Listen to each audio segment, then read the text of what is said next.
Үзэгч та бүхэнд амралтын өдөр мэндийг хүргэе. Энэ 7 хоногийн той мэдээлэл эхэлж байна. Монгол Улсын ерөнхийлөгч ухнагийн хөрөлсөөхөө дүүргүүдийн иргэдтэй уулзаж байна.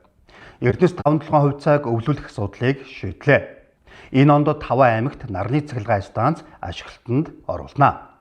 Монголын эдийн засгийн форум 2026 арга хэмжээг цуцаллаа. Аранга аймаг аж жуулчлалыг хөгжүүлэхийг шин шатанд гарган хөгжүүлж байна. Эдгээр болон бусад мэдээллийг та бүхэндээ томилон хүргэнэ. Эхний мэдээллийг та бүхэндээ хүргэе. Монгол Улсын ерөнхийлөгч ухнагийн хөрөлсөөх Баянзүрх Чингэлтэй Сүхбаатар дүүргүүдийн иргэд хөдөлмөрчтэй уулзлаа.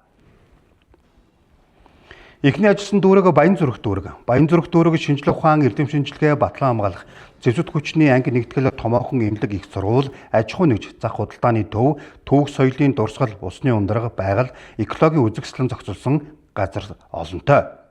Эдгээртэй түшиглэн хамтын хүч нэгдсэн зорилго хариуцлагатай оролцоонд тулгуурлан иргэдийнхэн ая тухтай амьдралын орчинг бүрдүүлсэн дүүрэг болох зорилт тавьсныг засаг дарга нь хэлсэн юм а.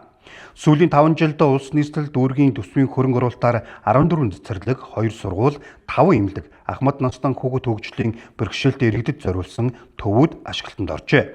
Мөн 80 гаруй километр автоцам тавьсан нь аслагдсан гэр хорооллын иргэдийн амьдрах орчин нөхцөл сайжрахад үр дүнгээ өгсөн байна. Тэрбмод хөдөлгөөний хүрээнд үндэсний цэцэрлэгт хүрээлэнгээс гадна экстрем дархийн зохицолборт хүрээлэн олон улсын эко цэцэрлэгт хүрээлэн зэрэгт мод тарьж, мод үржүүлгийн газруудаа байгуулсан байна. Сүүлийн 5 жилд 420 мянган ширхэг мод бутсөөг тарьж, ургуулan нэг хүнд ногдох ногоон байгууламжийн хэмжээг нэмж чадсан байна. Үргэлжлүүлэн Чингэлтэй дүүрэгт ажилласан. Чингэлтэй дүүрэг өнгөрсөн онд 93 өрхийг сэргээгт гэрчим хүчинд холбоож, эх онд 500 гаруй өрхийг хамруулж гаргалжээ. Тэрбмод хөдөлгөөний хүрээнд 153 мянган мод, түүний дотор гэр хороололд 10 мянга гаруй мод тарьж ургуулжээ. Дараа нь Сүхбаатар дүүргийн иргэдтэй уулзсан. Сүхбаатар дүүрэг нь орон сууц, гэр хороолол, цуслангийн бүс хосолсон газар нутагтай. Төр захиргаа, шинжлэх ухаан, боловсрол, эрүүл мэнд, соёл урлаг, худалдаа үйлчилгээний олон байгууллага төвлөрсөн дүүрэг юм а. Сүүлийн 5 жилд иргэдийн ая тухтай, аюулгүй амар тайван ажиллаж амьдрах орчныг сайжруулах, догчилт ногоон байгууламжийг нэмэгдүүлэх, хүүхдийн сурч хөгжих таатай орчныг бүрлүүлэх зорилгоор 803 төсөл хөтөлбөр бүхий цог заажил хийж хэрэгжүүлжээ. Жишээ нь улс нийслэл дүүргийн төсвийн хөрөнгө оруулалтаар 16 сургууль, цэцэрлэгийн шинэ барилга, өргөтгөл барьж дүүргийн хөрөнгөөр ахмадын хөгжлийн төвийг ашиглалтанд оруулсан байна. 2026 оны хүүхдийн хөгжлийг дэмжих жилийн зарлаж 5 хороонд 800 хүүхдийн ортой цэцэрлэг жилийн турш үйл ажиллагаа явуулах, хүүхд хөгжлийн төв барихаар төлөвлөснийг ерөнхийлөгчийн санаачилсан Эрүүл Монгол хөтөлбөрийн хүрээнд улсын хэмжээд анх удаа орон нутгийн хөрөнгөөр 200 100 автомашины зогсоол, ногоон байгууламж бүхий сэлб нэгдсэн эмнэлэг барьж байгаамаа. Энэ эмнэлэг дүүргийн 140 гаруй мянган иргэнээс гадна Чингэлтэй Баянзүрх дүүргийн төвөөс аслагдсан хорооны иргэдэд эрүүл мэндийн тусламж үйлчилгээ үзүүлэх юм а. Тэрбмод үндэсний хөдөлгөөний хүрээнд богд Зонхва, Гүнжийн булаг зэрэг газарт 60 гаруй мянган мод тарьж ургуулсан байна.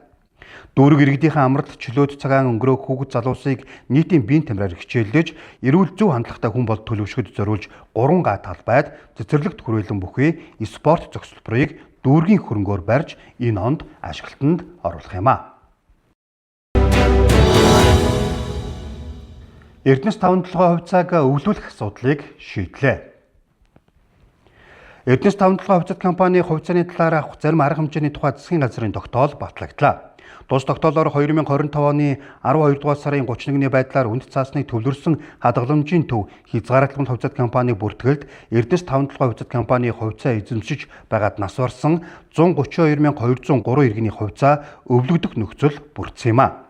Мөн энэ тогтоол нь Эрдэнэс 5-7 компаниг 2026 онд багтаан нээлттэй компани болох бэлтгэл ажлыг хангах нөхцөл болж байна. Иргэдийн хувьцаа өвлөх хүсэлтийг захимаар шийдвэрлэх системийн хөгжүүлэлт, дуршил тохируулгын ажлыг хийж бэлэн болгожээ.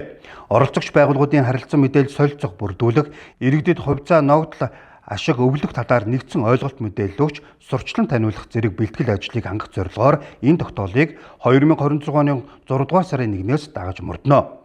Өнөөдрийн байдлаар тус компани гаргасан 12 тэрбум ширхэг хувьцааны 8.8 тэрбум ширхэг буюу 7350%-ийг төрийн өмчийн хувьцааны эрхийг хэрэгжүүлэгч Эрдэнэс Монгол хувьцаат компани 7.1 сая ширхэг буюу 0.6%-ийг үндэсний 488 аж ахуй нэгжүүд 3.1 тэрбум ширхэг буюу 2644%-ийг Монгол улсын 3 сая 408 мянга 21 иргэн эзэмшиж байна. Дараагийн мэдээллийг хүргэе. Энэ онд 5 аймагт нарны цахилгаан станц ашиглалтанд оруулна. Түлж эрчим хүчний хараат байдлыг бууруулах тухай засгийн газрын тогтоол батлагдлаа. Энэ ногоон тогтоол бол эрчим хүчний тусгаар тогтнолоо дархлан баталгаажуулах зохис шийдэл гэдгийг ерөнхий сайд учрал засгийн газрын хуралдааны үеэр хэлсэн юм а. Ногоон эрчим хүчийг хөгжүүлэх, эрчим хүчний их усүрийн дутагдлыг нөхөх, төвлөрсөн шугам сүлжээний ачаал алдагдлыг бууруулах, хэрэглэгчийн цахилгаан хангамжийг найдвартай байдлыг сайжруулах зорилгоор Орхон аймгийн Баян өндөр сум, Өвөр хангай аймгийн Арвай хэр сум, Хинтээ аймгийн Хэрлэн сум, Дундгуй аймгийн Сайн цагаан сум, Говьсүмбэр аймгийн Сүмбэр суманд батарей хоримтлуурын станцыг хувийн хөрөнгө оруулалтаар хэрэгжүүлэх сонгон шалгаруултыг зохион байгуулж 2026-аас 2027 оны өвлийн ачаалаас өмнө буюу 12 дугаар сараас өмнө ашиглалтанд оруулахыг эрчим хүчний сайд найдлаад даалгасан юм а.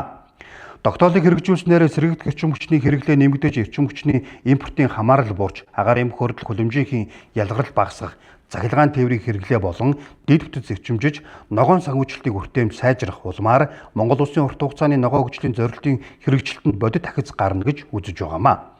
Тогтоолд тусгасан арга хэмжээнүүдийг төрөх хувийн хөгжлийн түншлэл дотоод болон олон улсын ногоон санхүүжилтийг үүсвэр хөрөнгө оруулалтаар хэрэгжүүлэх юм а.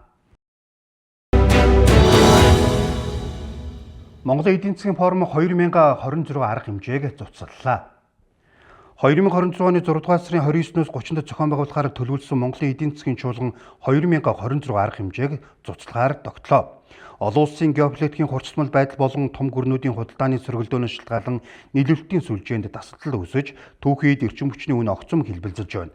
Гадаад орчны тодорхой бус байдал нь импортын өртгийг нэмэгдүүлж, инфляцийн дарамтыг өсгөх замаар Монгол улсын макро эдийн засгийн доктортой байдал шууд болон шууд бус сөрөг нөлөөллийг үзүүлэх эрсдэлтэй байна. Иймд төсвийн бодлогыг оновчтой болгож, болжгүй эрсдлээс урьдчилан сэргийлэх нөөц бүрдүүлэх нь төрийн байгууллагын нэн тэргүүний зорилт болоод байна. Төрийн эмнэлтийн тухай хууль заасны дагуу төсвийн үр ашиггүй зардлыг танаж, нөөцийг стратегийн ач холбогдолтын үйл ажиллагаанд төлөвлөх замаар эдийн засгийн дархлааг дэмжих зайлшгүй шаардлагатай гэж үзсэн байна.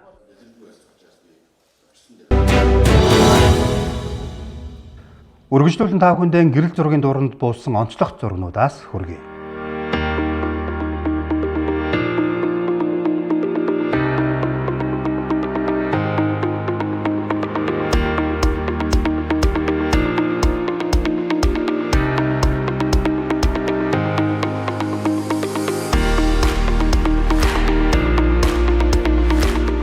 Монцомаг аймгийн 21 аймагт сэтгүүлчдээс ирүүлсэн мэдээлэлээс та бүхэндээ томилон өргөж байна. Энэ удаад Аранга аймгийн сэтгүүлч Гэрэл Дод ирүүлсэн мэдээллийг та бүхэндээ хүргье.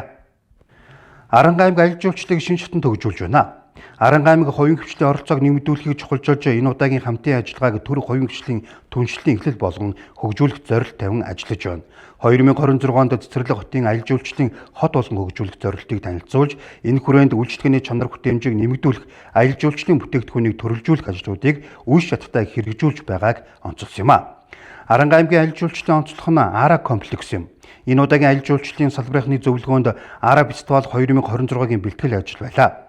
Энэ зуны Ара фестивалийн нүүр царайгаар Physical Asia шоуны оролцогч Австралийн багийн оролцогч Эдиг сонгожээ. Шоуны оролцогч циркч Монгол Улсын гавьяат жүжигчин Лав Хочрын циркийн тоглолтыг 6 удаа тоглуулахаар бэлтгэл ханган циркийн барилгыг барьж эхэлсэн байна. Мөн дэлхийд хүлэмжшүрэгдсэн дуучин Ариун Баатар хүн амтлаг тоглолтоо ихээр гэрээгэн хэдийнэ байгуулжээ. Түүнчлэн малчин кемп хөтөлбөрийг сайжруулан хөгжүүлэх хүрээнд гэр бүг цахим захиалгын системтэй хамтран ажиллах сан бичиг байгуулжээ. Энэ нь аялал жуулчлалын салбарт дижитал шийдлийг нэвтрүүлж нутгийн иргэдэд түшгэлсэн аялал жуулчлалыг дараагийн шатанд гаргахад чухал ач холбогдолтой юм. Одоогоор хөтөлбөртөө 30 байршилд 60 малчин өрг хамрагдан 2024 оноос хойш дотоод гадаадын жуулчдыг хүлээн авч нүүдлийн ахуй соёлыг зурчилж байгаа сайн жишээ байна. Үзэгч та бүхэндээ өнгөрөх 7 хоногт улс их орнд өрнөсөн онцлог үйл явдлын мэдээллүүдийг томилон өргөлээ. Анхаарлаа хандуулсан үзэгч та бүхэндээ баярлалаа. Ирэх 7 хоногт шинэ мэдээллээр иргэн уулзъя. Анхаарлаа хандуулсан үзэгч та бүхэндээ баярлалаа.